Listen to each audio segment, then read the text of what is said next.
Hey. All right, and we got Laura Baverman. They're going to talk to you guys about making the best out of media relations. Sound good? Does that sound like a good description? Yeah, I did it. Okay, so my name is Saleem. I met a bunch of y'all when we were filming the annual report with Professor Toon over there. So for the purpose of this presentation, though, let's see if this works. I'm a person that tech reporters complain to over beer. So why is that? So I went to the journalism school at Chapel Hill, graduated in 2000 with a multimedia journalism degree, and ended up briefly working night shift at the New York Times. A lot of the people I know from that time are tech reporters now. And so I hear a lot of their kind of horror stories or their positive stories, like all the different things. Covering tech and startups has some really kind of interesting challenges that it's useful to know if you're going to talk to reporters. Just kind of like y'all are doing user research for users of a product. It's good to know what their hurdles are, what their challenges are. It's kind of good to know what a reporter's dealing with in their day-to-day. So this piece just recently came out. How many of y'all saw the piece or heard about the piece in Fortune? So basically, Fortune this month, the front page of the tech section. So Fortune's one of the most popular business magazines in the world. The front page of the tech section is a giant picture, Lucky Strike Tower, and these buildings. Okay, that's the very front page of the tech section. So this piece was written by Richard Morgan, a person I've known since I was, maybe 15. So we were he talked to me a lot about the piece. We initially, the idea for the piece started probably a year and a half ago. And he kind of talked to me throughout the piece as he was writing it. So I'll give you guys a little background as to, there were 5 companies from American Underground that were profiled in it. And I'll give you all a little background using that as kind of a case study as to some of the challenges that reporters have as they're working on a piece like this. Okay, so the first thing to know about talking with a good reporter is that they are not necessarily on your side. We're going to be talking mainly about, this presentation is mainly about reporters for larger newspapers and magazines. They have a few very specific technicalities in how they go through the process of vetting facts. A good reporter is not on your side. He's looking for a great story. That doesn't mean he's against you, but it's just really good to know that his or her purpose is not to promote your work, right? So they see themselves often as a seeker of truth in a world of BS, right? And if you look at a tech desk reporter's daily life, from their perspective, how much BS is there in the world, it's a lot. And part of the reason why they're going to feel that way is they're getting constantly barraged by people who want to be covered. So even their friends, a reporter tells people what they do at a dinner party. People will kind of try and swing the conversation a bit into trying to get their company into the newspaper or that type of thing. So every day they're getting tons of press releases and tons of people trying to get into the newspaper or magazine or things like that.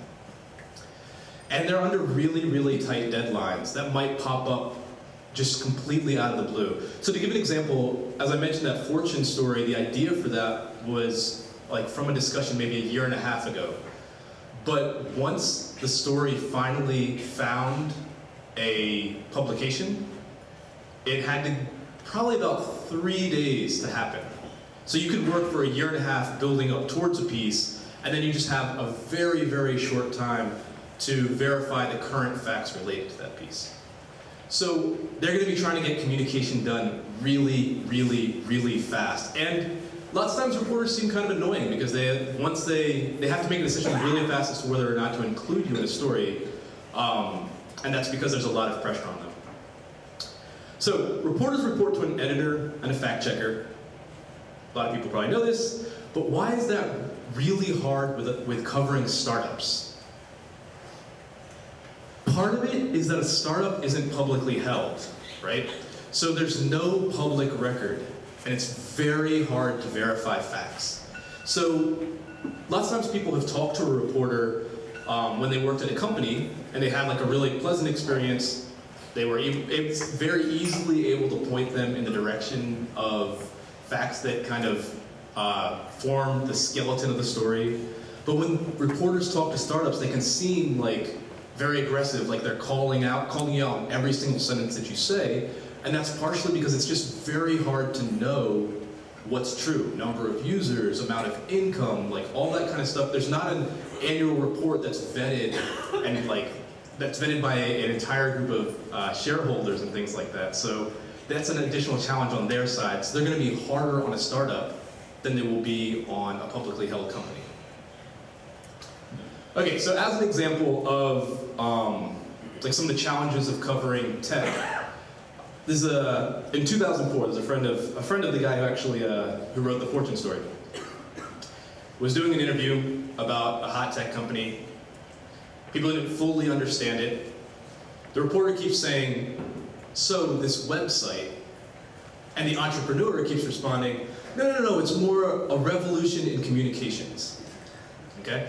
And they have that conversation again and again and again. So this is like a running joke, and the story is like told a ton in the tech journalism community. Again and again, like he just keeps saying, it's not a website, it's a revolution in communications. So that's really hard, because what is a revolution? Like, can I see it? Can I touch it? You know, what is a revolution in communications?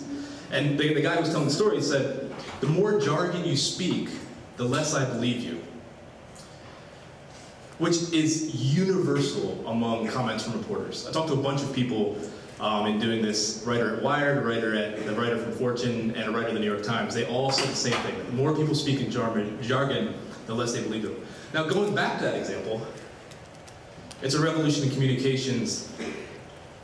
The reveal is the person he was talking to was Mark Zuckerberg. He was completely correct. It was a revolution in communications, right?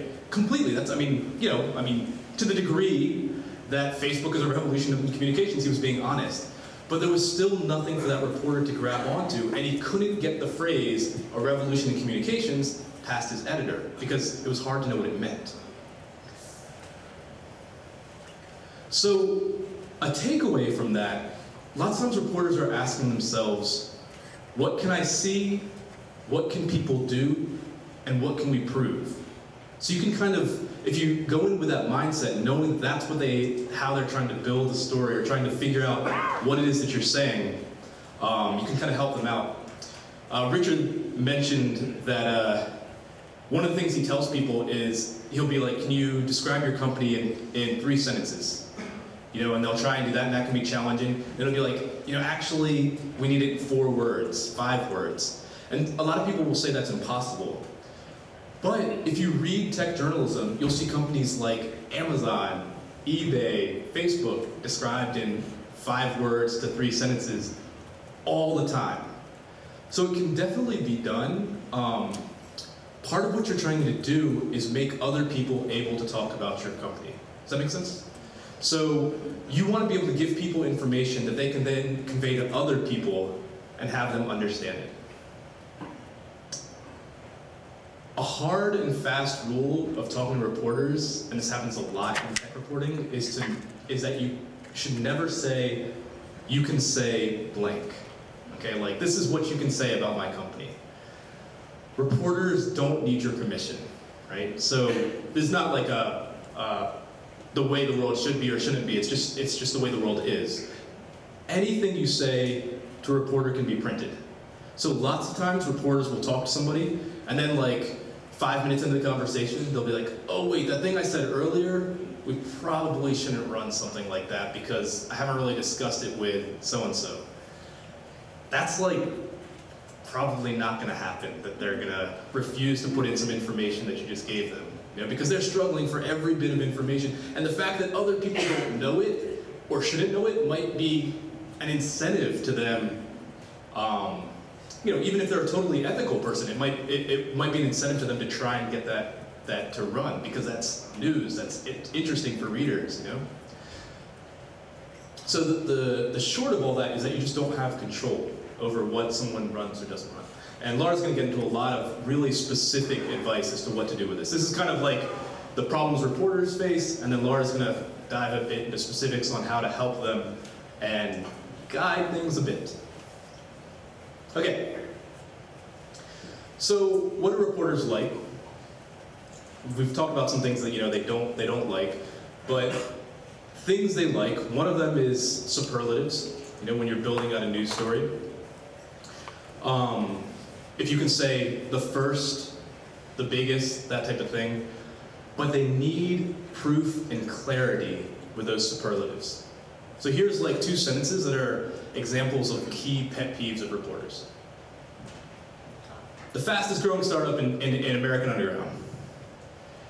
Like, the fastest growing is something you see on tons of websites, but you don't actually see in many news stories. And part of the reason for that is it's very, very hard to know what that means. Like, so if I am a sole proprietor, and I hire 4 people, I'm like the fastest growing company in American Underground that week, guaranteed, right? So it doesn't really mean anything. Does that make sense? It's like, so you just really got to help them find meaning in everything you tell them. This next one comes up a lot. People will say, like, we'll be in 17 states by 2017. That sentence, again, what does that mean? So it could mean a lot of things. Like, it could mean that you're going to have physical locations in 17 states. It could mean that you're going to have reach to 17 states, and that gets really vague because people can access your website from anywhere in the world. Are you going to be in the entire world by 2017? So you really got to try and just drill down what the sentences mean. And a lot of times, actually, one of the things in vetting stories about someplace like here with a ton of startups is you're going to be going through their websites, because that might be the only public information about them. And some sites have inconsistent information from one spot to another on their own website. None of this is to say that, like, this is not a terrible mistake. It just happens because we're small companies building things, and maintaining a gazillion pages on a website is not the top priority. But anytime people see inconsistencies like that, it raises some doubts as to whether they can say any of the facts on the website. Okay, the other thing a reporter is often interested in is what's changed. Okay, so what's new, what's happened. Change, basically, is a story, right? So if there's no change, then there's no story. Does that make sense, right? Like, there's no narrative, there's no arc. The challenge of getting your story into a paper is a lot of people think that your competition for getting coverage is the other companies doing similar things. But you're not just trying to be more newsworthy than other companies doing similar things. You really kind of have to be more newsworthy than the other things that are already being covered by that paper. So it doesn't matter if you're like better than the other 12 people. You have to be more interesting than other things in completely different fields. So you're trying to find a very interesting story, right? So what else are they looking for? Again, every single day, I mean, if you look at the physical New York Times, it's like a gigantic document printed every day. That's not counting the tiny things that are only online. So you just have to come up with a ton of stuff. So it has to be a fresh, interesting story. The thing that a reporter hates more than anything else is running a correction, okay? If you're a freelancer, I have a friend who's a freelancer this happened to, it's really unfortunate. He had 3 corrections run in a very large publication, and he's now blacklisted from that publication for just a few corrections. So that's why they'll really, really be on you to provide sources for anything you tell them that's a statistic. Okay, so a fresh, interesting, verifiable story. Does that make sense, everybody? That's pretty clear? Okay, cool. So that's like a great thing for what's going to run into for a possible newspaper story.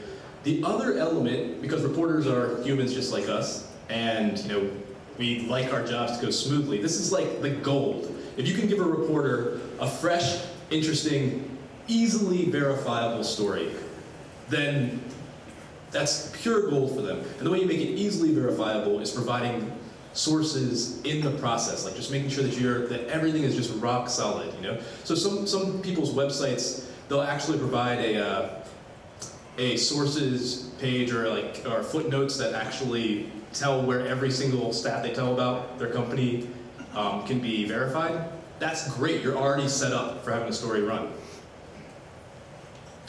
One of the guys I talked to put it like this, and this is from a reporter's point of view. This is not a talk on investors or how customers think, but from a reporter's point of view, the way he said it was, investors are interested in what will be. They have to figure out, if your company is viable. That's what they talk about. Journalists talk about what it is now, like what can they really confidently say about your company at this moment. And customers talk about what was it last time I used it. So that's when they're doing the stories. From investors, they constantly hear what the company's going to be. From customers, they hear what was my last interaction with that company, and what they want is what is it provably now. Okay, so this is the story that ran. I'll give you just a little bit of background. Did anybody actually talk to? Was anybody here involved in the story or talk to some people in the story? Yeah, one person over there. Anyone else too? Okay.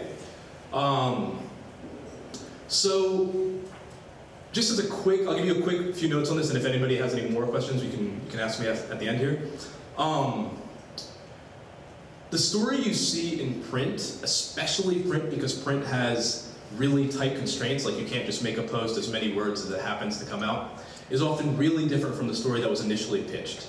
So this story actually started out, and some of the reasons why a story changes are like really absurd to somebody who doesn't work in a news organization, and maybe absurd to people who do. This story started out as a story about Durham and startups. Originally, that opening paragraph was about 4 times as long, and then just due to space constraints, got condensed. And that's part of why people keep coming back trying to get tighter and tighter descriptions of companies. The reason that this story ended up being about American tobacco is because the series originally has just maps of whatever the city they're covering is, with little dots where each startup is. And so a writer will submit like a ton of company names to an editor to see which ones they approve of. So many of the dots were concentrated around American Underground that the map looked really weird to show a whole map of Durham with dots here and then just a dot outside. That's why some companies got cut from the story, right there. So companies they decided it was easier just to do a story just on American Underground. So don't take it personally if you talk to a reporter and you don't end up in the final story. It might have zero to do with anything with your interaction with them. It might just be something as absurd as the infographic didn't look good this way, so we cut it a different way. The other thing they're trying to get is just a spread of different kinds of companies, and they're just trying to get something, they have to get all the facts verified on a really tight deadline, so some of it's just what could be verified in that amount of time. And this touches on something that Laura's going to get into a little more, which is, even though you don't make it into one story, try to be really nice to that reporter, because, or at least, be as helpful as possible to that reporter, because they may write stories, like once somebody gets a reputation for covering a certain area, even if they have no necessary connection to that area, they can get more and more gigs covering that spot. Laura's been going into some specifics on how to kind of keep relationships up with reporters and things like that.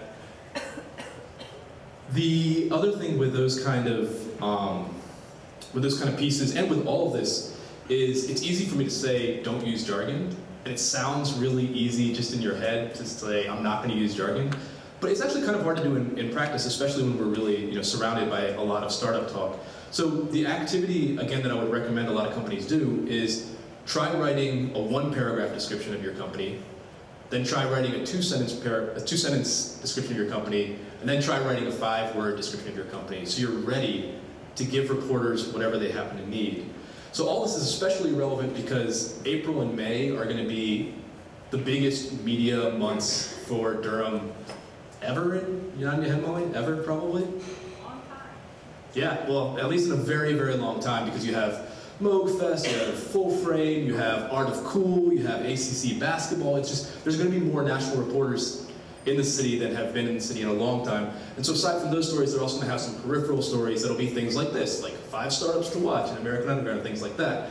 So when you talk to those reporters, you'll probably want specific things to talk to them about.